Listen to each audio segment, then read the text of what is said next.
one more win. The Dodgers are one win away from winning the World Series, winning the first 3 games against the New York Yankees. It's incredible. My name's Ryan Bershinger. She's Monse Bolaños. He's Beau Benson. Let's just get right into it. This is the Sick Podcast, the Dodger Zone. Let's get into it. Turn up your volume. Because you're about to listen to the Sick Podcast. The Dodger Zone. That strike 3. Dodgers have won it all in 2020. Fernando Valenzuela has pitched a no-hitter at 10:17 in the evening of June the 29th, 1990. If you have a sombrero, throw it to the sky. The sickest LA Dodgers podcast. It's gonna be sick. Guys, we were talking before we started recording, and Beau, just make the point that you made, because it perfectly kept. I don't know if I really want to put that out there. No. But I also don't believe in jinxes. But Sure. How did the New York Mets put up a bigger fight than the New York Yankees? How is that possible? I feel like we should be very understanding of what is happening to the Yankees. Out of all the teams, we should understand. Yes. They have just gone flat at the worst possible time. And it's hard to mentally dig yourself out of it. I know they're professional athletes and they're supposed to do that. Okay, yeah, but I think it's like you've never planned for game 1 to go you losing with a grand slam walk-off homer. Game 2, you don't plan to lose with you leaving the bases loaded. And then game 3, just starting off in a hole, 0-2. Yeah. That's hard. And so I just, what's really gone flat for them has been the hitting, obviously. And, it's funny that the Dodgers, we have Ohtani, who's kind of gone flat hitting, but it hasn't mattered. It has not mattered. That's the big difference here. Mm-hmm. Mm-hmm. And in fairness too, I've heard a lot of takes about Ohtani this series. I think a lot of people have collectively forgotten he did have a double in game 1 and a run scored. And this is a 3-game span now where one of them he's played without a left shoulder. So I think, yes, his at-bats tonight didn't look great. It looked like a guy who had his shoulder ripped out of its socket, and that's fine. That's obviously we'd rather Ohtani be healthy, but at the same time, we will take a 70% Ohtani or whatever, over anybody else, rather have him than Chris Taylor in the lineup. So I understand. He had a couple at bats that didn't look great, but also he did get on twice via the walk, which brings me to a point I want to make right off the top. I think Ohtani leading off the game told you everything about the state of the New York Yankees.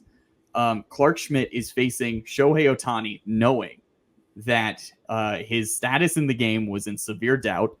He had just had his shoulder pop out and then forcibly put back in. And he throws him 4 pitches all outside of the strike zone in different directions, in which none of them were even close to the zone, getting Ohtani to try and swing at something. That's the whole point of that first at-bat. Everybody's trying to see, what does Ohtani's swing look like? And Shohei himself wants to know what it looks like. And quite frankly, if you're a Yankee, put it down the middle and make Ohtani swing, because maybe now that he's in game action, it's not in the cage anymore for the last 24 hours. Maybe that swing right off the top re-aggravates the shoulder instantly. And Clark Schmidt didn't give him anything. He missed the zone perfectly all around the clock. And I mean, that's why immediately after game 2, I'm like, dude, just take some of Freddie's perks and go stand in the fucking box. Yeah. Because they're not going to pitch. They're still pitching around him. Yeah. It took until later in the game for them to start throwing things throwing pitches that he could hit. Yeah. He's too valuable even just to have to eat pitches at the top of the order. Yes, it's fine.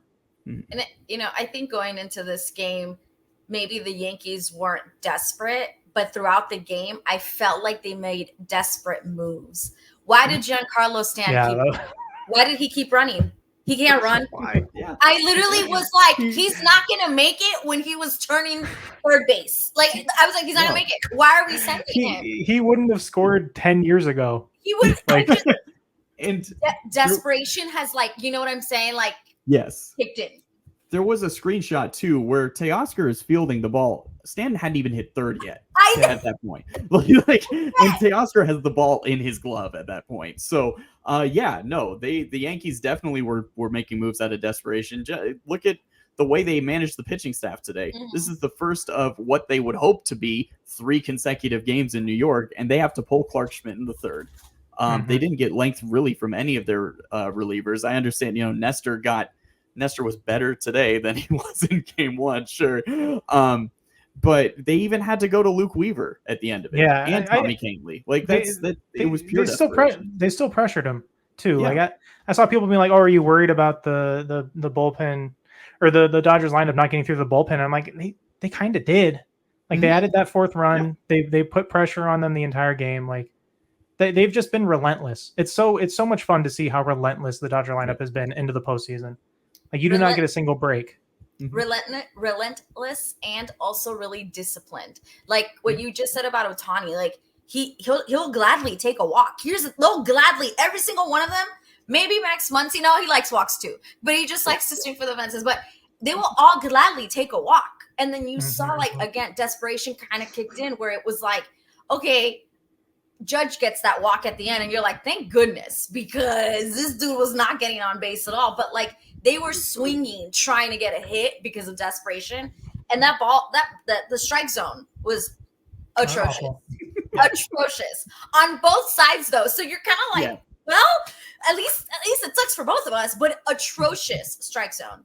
Yeah. It was. I understand the Gleyber Torres call is going to get a lot of rerun and a lot of play. But we've seen this all series. The umpiring has been bad behind home plate, and it's very poorly timed on the umpire's part, where you have in the last week Rob Manfred being like, we're probably going to actually bring ABS into the majors in 4 years. So just so you know, and then you instantly have the home plate umps just kind of really. I thought that Torres might have gone on the swing, but in watching the replay, I did too. It like he did. Yeah. So I understand it was high, but the zone was pretty inconsistent all night. I joked with you guys. I thought Jazz Chisholm was going to turn and punch the umpire in his last at bat because he almost didn't finish it because he started jawing at the ump after 2 pitches, which both of them looked like strikes, quite frankly. But, hey, I understand. Listen, as you said, Monty, there is nobody who understands the plight of Yankee fans right now quite as much as we do. We've watched this team year in and year out get to this point, or even prior to this point, and just completely collapse and completely disappear. The thing is, though, is definitely, obviously when you have one of the best players in baseball and Aaron Judge completely disappear, then you can't help but look at them and go all right, you guys are definitely falling apart at the worst time. But at the same time, Dodger pitching has consistently shut down every opponent throughout the postseason. And maybe we should look at that right now, because Walker Buehler was fantastic tonight. So good. Stepping up in another huge game. I hope to God that this means that we're going to have plenty of more Walker as a Dodger moving forward. I tweeted, I'd make him a Dodger for the rest of his career, quite frankly. He shows up in big games like none other. This is as close to vintage Walker Buehler as we've seen since he returned from injury. And it was just incredibly impressive. Just shutting down guys, didn't allow a hit till the 4th inning.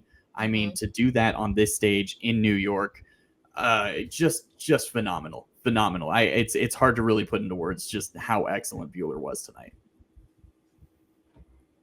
I'm just in awe. Man. You guys agree? It's just hard to put into words because we were all nervous. Yeah. It was like, what are we gonna get? Is he gonna give up 4 hits in the 1st inning and be out behind 2 1/3 inning? I wasn't sure, and I think that's why. But he wasn't just good; he was great. He had control of his pitch despite a terrible strike zone.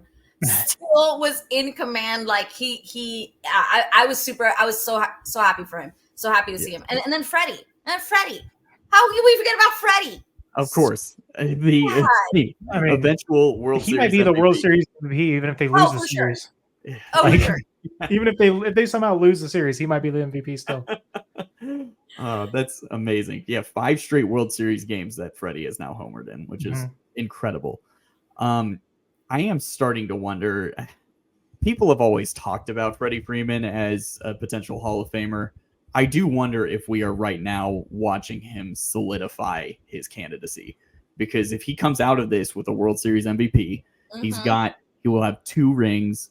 He'll have an MVP under his belt, and I just incredibly consistent performance for over a decade now. I kind of looked at his numbers. It might be hard for him to get to 3,000 hits. So people like, friend of ours, Rob Parker, who have a hard, fast line where you got to have 3,000 hits or 500 home runs or something like that. Yeah. They might not vote for him, but I don't know. Scott Rowland's in the Hall, so let's put Freddie in. Freddie Freeman absolutely would be in the Hall of Fame to win 2 titles with the Dodgers and the Braves. He's going in. Yeah, and MVP, World Series MVP, an MVP, World Series with Ohtani and Mookie next to you. Yeah, like that context matters. So like that adds to it. Like that would be big. And literally just having that singular moment that like we are all going to be telling our children about in Game 1 there with the walk-off grand slam. Like that is our Kirk Gibson moment. We don't, if God willing, they finish this off and win this World Series, we will never have to see the Kirk Gibson home run again, because we will only see the Freddie Freeman grand slam. Yeah. That is the only thing you will ever see. Yeah. They have to win 1 game in the next 4. So I like their chances. I'm not comfortable yet, but like, I'm just so relieved that it's a not having to see something that's in standard definition anymore. It's so good. I think that's a good point that you bring up. Like, obviously, yes, the Dodgers are up 3-0 in the World Series. Draw your own conclusions as to what that means in terms of how things will go. We, of course, it's happened before. Yeah, the Yankees have seen a 3-0 comeback before. Yeah. They were on the unfortunate side of that one in their view. But I think, and because we keep talking about things like, for example, with Walker's performance, where, as you said, Monse, I feel the same way, and I felt the same way with every starting pitcher through this series, where you get through each inning and you start to think, every inning you think, even the first inning, you're thinking like, this can blow up right now, and instantly the game is over. And we get through the inning, we're like, all right, good, it didn't happen that inning. And then we go to the next inning and think like, this could blow up right now and this game is over. But that is the sort of whiplash that we face as Dodger fans that we've seen for a better part of the last decade plus in the postseason. Because outside of the 2020 World Series, we can point to multiple moments like that in every single postseason throughout our Dodger fandom. So I think that's why we still kind of talk about this team with a bit of trepidation, because we are so that's been conditioned into us to feel like this can fall apart at any given moment. This team isn't also as dominant as some of the Dodger teams we've had in the past. Not at all. Yeah. This team is way overperforming my expectations for them, to be honest. Like, I didn't think they were going to beat the Padres. Like, just didn't think that. And that could end up being the biggest blessing to this team, is having to go through the Padres in the first round. Because I feel really confident saying that that's the best team they've played in the postseason. That's probably the best team anybody has played in the postseason. Yeah. So getting out through there has been a huge boon. But man, dude, like if 2017 had a 3-0 lead in the World Series, I'd be going to the store right now to buy the champagne for tomorrow.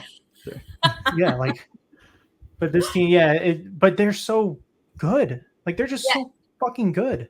It's just because it's been a different, which is great. We've been talking about a different quote unquote hero throughout the entire season. Yeah. Whether it was the bullpen, whether it was a pitcher, whether it was Tommy Edman coming in, whether, I feel like it's been something different than we anticipated once we signed Yamamoto and Ohtani in the offseason. Like, I think we had a different idea of what the World Series would look like than what we're seeing right now. Yeah. But that's the exact hallmark of championship teams that we see every season, is you get multiple contributions. You get guys like an Eddie Rosario or a Travis Ishikawa or Steve Pierce, like these random guys who step up and carry these teams out of nowhere, while simultaneously their bigger players are also performing to their abilities. Baseball is such a collaborative effort that's the reason why the Yankees are struggling so much. Is outside of Verdugo's garbage time home run tonight, the honestly everything past Stanton, they've gotten nothing from them. Mm-hmm. So it's been, and of course also their biggest star is not performing at all. It's been Soto and Stanton, and that's it. Garrett Cole pitched very well, but otherwise that's all they've had. The Dodgers are getting contributions on a nightly basis from different guys. Kike Hernandez had a great game tonight. Very quietly, had 2 hits. Did he drive in runs both time with both of those hits? I believe so. One of them. I think one for sure. I don't know about the second one. But he was the only Dodger with multiple hits tonight. Yeah. And that's the sort of thing that we're getting. Obviously, like Tommy Edman had probably his worst game at the plate in the postseason. But he also had that incredible play at second base to be able to secure that Gratterall's throw was going into center field. It's going to end up in Monument Park. And Tommy Edman not only was able to catch it, but somehow kept his foot on the bag. Yeah. It's stuff like that. Teoscar's throw from left field. These are the sort of moments that happen for championship teams. And to watch it happen in real time, it's like, oh my, it's happening to me. This is now happening to me. I think not stupid Eddie Rosario anymore. Things like that. I think when all is said and done, we do the retrospective on this season, we might look at the Tommy Edman, Michael Kopech trade as the greatest trade in Andrew Friedman's career. Yeah. That might go down as the single best move he made. And he acquired Mookie Betts. That's right. Yeah. I mean, just, in terms of what it did to put the team over the hump, absolutely. Because I mean, of course, Mookie helped the team win a championship in his first year. That was of course, seminal. But that trade itself, he also gave up so little. Yeah. And filled multiple needs in one fell swoop.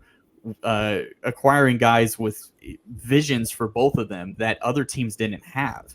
The White Sox were starting to use Michael Kopech as a closer, but I had always drooled at the idea of Michael Kopech as being a shutdown closer because he has this insane velocity, and of course just didn't work as a starting pitcher. This is Dustin May in 2 years, by the way. This is what we're gonna get.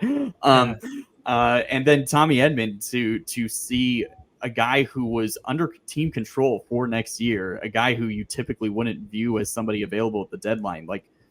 I feel and everything, all indications are, is the Dodgers were the one that kind of pressed the Cardinals on getting Tommy Edman. I don't know if the Cardinals were actively shopping Tommy. Yeah. Edman. It seems like it was really. You'd think too. The Cardinals would be like, hey, if the Dodgers want this guy, why are we doing it? Yeah. We've said that every time they make a trade. GMs will never figure it out, I guess. So I mean, really, it's remarkable watching this, and I fully believe that the Dodgers were going to lose tonight.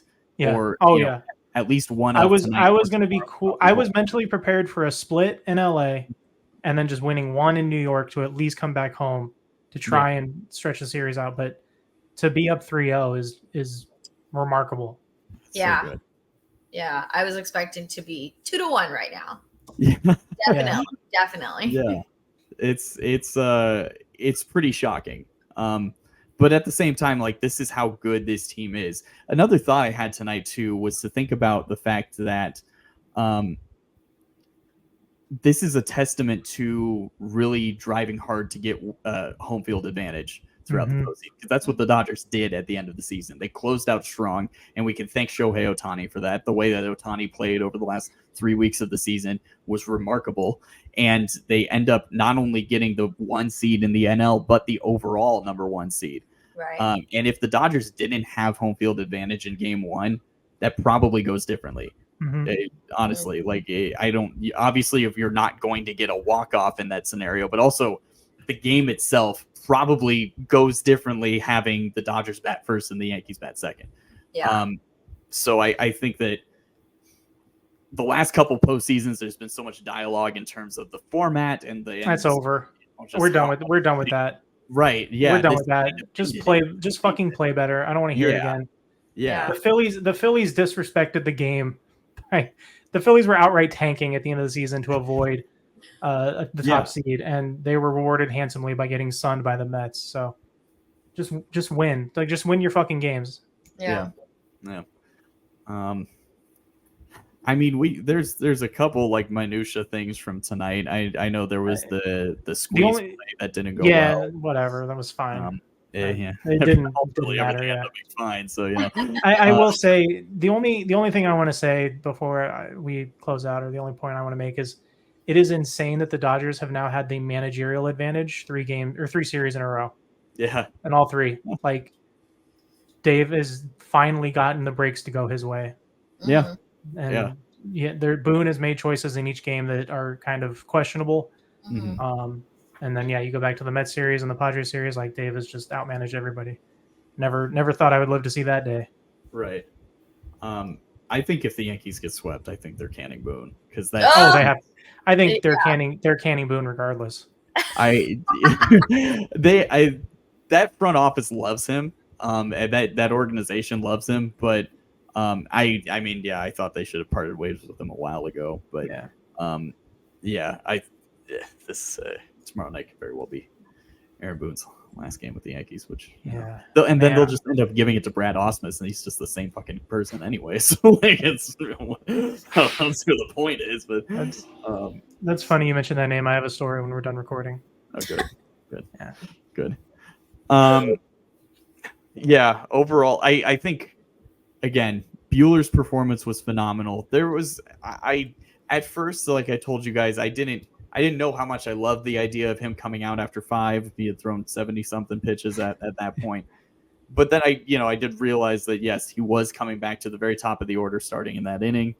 And Dave managed tonight as aggressively, even without Blake Trinan. I understand that Trinan was up in the pen at the end, but that was a bit of a desperation play at that point, because you figure, all right, Kopech gave up that home run to Verdugo. If they get to Judge and Stanton, you're looking at tying and winning run scenarios. So I was fine with getting Trinan up with the potential of only getting 1 out, but the fact that they won tonight without using Trinan at all, I think is huge. And the bullpen, I thought, did great work. Otherwise, I didn't love Vesia.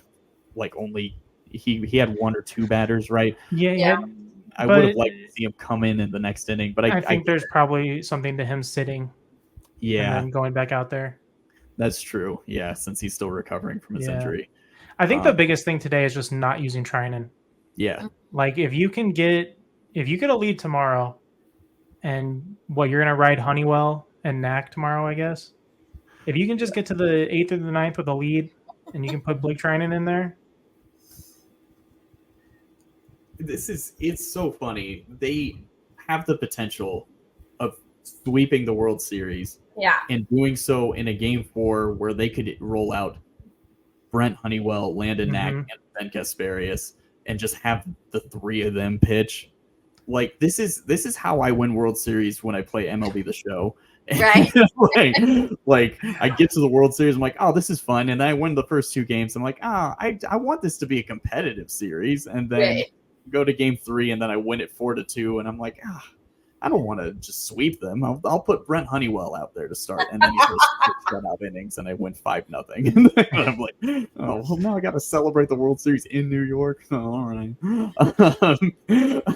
But that's kind of where this series is at this point. Yeah. I think, honestly, like, you only need to win 1 more game. Of course, you don't want to allow the Yankees to get their bats going. You want to win any game that you possibly can. But if there's any game where you're just like, fuck it, here's Landon Knack in the World Series, and then here's Brent Honeywell, let's see what happens, I am totally fine with that being tomorrow. I have no issue with that tomorrow. No. Yeah. Honeywell, I mean, outside of Knack, everyone in the bullpen has been mostly fine. Yeah. You can absolutely win tomorrow. Absolutely win tomorrow. Oh, yeah. This really might be wrapped up in a matter of 24 hours. That's crazy. Yeah. It's amazing. shout out to Ryan Brazier, also Yeah. getting the art of the Yankees order in the 8th inning. I'm like, oh god, okay, let's see how this goes. And then, it worked. It was great. He got 2 strikeouts, right? He struck out both Stan and Jazz. So.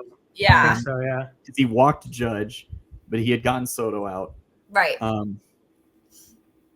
yeah. That was another one where I'm like, yeah, this probably should be Kopech, but all right, let's see what happens. And then, oh, well, all right. A good team win. A team win, which is, Yes. Baseball, really, there's a lot of individual performances that have to happen in order for you to win, which is what's so crazy. This was a team win. Like, there was a lot of people involved in different ways, whether it was Mookie's diving catch in right field. Yes. Or Max Muncy has had some great defensive plays at third base. This was finally the defense showing up behind Walker. Yes. Oh my gosh, I didn't even think of that. You're so right, because one of his last outings was unfair to him. It really was a good Yeah. Wow. That is. Yeah. Good win, guys. Good win. This is so. It doesn't feel real. Like how well this is going. Like, is this actually how this World Series is working out? Like, it doesn't. Again, hey, it's not done. Not done. No, I'm still waiting for the bottom to fall out. Yeah, because the Yankees are too good of a team for them to just be this team the whole series. Like, I can't. Yeah. I don't disagree. They're good. It's just, is it too late now? That's all I'm wondering. Like, they can bring it next week. They can start bringing it. Please bring it. Is it too late now, though? Yeah. That's all. Because they're good. They're great. 3-0 is such a psychological, probably like pitfall. Like, if the Dodgers can score first tomorrow, that's going to be huge. Yeah. Yeah. And this is already a bullpen that was taxed tonight. They need to not only win, but they've got to get like 6 at least from Heel, which they can. Like, Luis Heel is a very good pitcher. I know he kind of struggled at the end of the season, but he's still an excellent pitcher. And Heel versus Honeywell, like, there's a very clear favorite there. But Brent Honeywell has also been dealing this postseason. So quite frankly, maybe we're fine. This is wow. It is truly wild. We've spent all season doing this podcast together, and now we're sitting here saying we're one win away. One win away. Just one fucking win. No. That's crazy. Maybe it's presidential election, so that's what it is. Oh, never mind. We lost. The Bob Nightingale said the World Series is over. Oh, okay. All right. So, well, congrats, Yankees. Yeah, there it is. I thought you didn't believe in jinxes. Can't be one or the other, guy. Except for one Bob or the other. Bob Nightingale, yeah, no, he's that's very real. Yeah. Oh, all right. Any final thoughts going into tomorrow's game? Godspeed. What is it Al Davis says? Just win, baby. Just win. That is 10 down. The Dodgers have won 10 postseason games, and they just need one win away. A World Series title. Yes. She's Monse Bolaños. He's Beau Benson. My name's Ryan Bershinger. This is the Sick Podcast, the Dodger Zone. Next time, hopefully, we get to celebrate with you. Domo arigato, everyone. Thank you very much. Ciao. Bye. And that's a wrap. Hope you don't miss us too much until next time. Follow the Sick Podcast, the Dodger Zone, on YouTube, Google Play, and Apple Podcasts.